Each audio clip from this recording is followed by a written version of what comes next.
Hi friends, welcome to Eeha vlogs. ఈరోజు మన అందరం దర్శించుకుంటున్న టెంపుల్ నాగదేవత టెంపుల్. అలాగే అమ్మ ఆశీర్వాదం ఎప్పుడు మనతోనే ఉంటుంది. ఈ టెంపుల్ లాల్ బజార్ నుంచి కొంచెం లోపలికి వెళ్ళాలండి, మిలిటరీ ఏరియా సైడ్ ఉంటుంది. ఈ టెంపుల్ పురాతన కాలం నాటి టెంపుల్ అని చెప్పవచ్చు. ఈ టెంపుల్ బ్రిటిష్ కాలం నాటి నుండి ఉంది. ఈ టెంపుల్ కట్టినప్పుడు మాత్రం చాలా గొడవలు జరిగాయంట. అసలు ఈ టెంపుల్ కట్టడానికి కారణం ఏంటో ఇప్పుడు మనం అందరం తెలుసుకుందాం. ఈ టెంపుల్ స్థాపించింది శ్రీ శ్రీ శ్రీ జయలక్ష్మి అమ్మగారు. జయలక్ష్మి అమ్మగారు 7 సంవత్సరాలు ఉన్నప్పుడు తను ఆడుకోవడానికి బయటికి వెళ్ళినప్పుడు ఎక్కడ పడితే అక్కడ తనకి పాములు కనిపించేవి. కానీ తాను ఇంత కూడా భయపడకుండా వాటితో ఆడుకునేది. ఇలా ఆడుకోవడం చూసి వాళ్ళ అమ్మ నాన్న వాళ్ళు, ఏంటి ఇంత కూడా భయపడకుండా పాములతో ఆడుకుంటుంది, తనని ఇలాగే వదిలేస్తే ఏమవుతుందని కొంతకాలానికి జయలక్ష్మి అమ్మగారికి పెళ్లి చేశారు. పెళ్లి చేసినాక మొదటి సంతానంగా కుమారుడు జన్మించాడు. అతడే నారాయణ స్వామి. నారాయణ స్వామి ఎప్పుడు అమ్మవారి ధ్యానంలో, దైవ ఆరాధనలో ఉండేవాడు.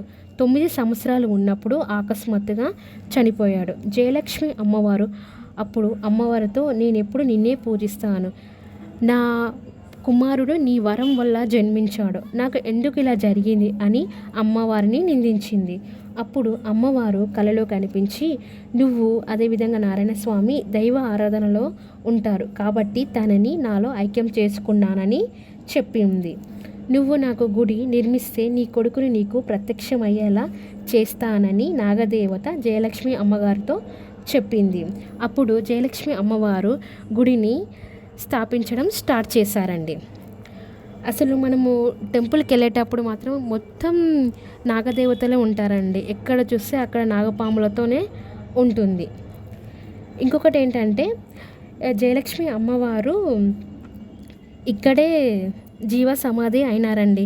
అందుకే ఈ ఆలయాన్ని గురుస్థానం అని కూడా చెప్తారు. మీరు ఎవరైనా ఈ టెంపుల్కి వెళ్ళి ఉంటే ప్లీజ్ కామెంట్ చేయండి. అలాగే మీకేమైనా తెలిసి ఉన్నా కామెంట్ చేయండి. Please subscribe, like, share and comment.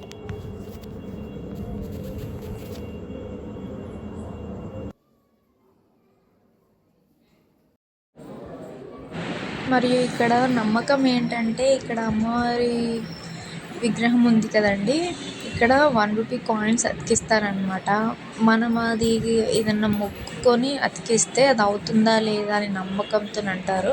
So అది అతుక్కుందంటే అది జరగబోతుంది అని అర్థము.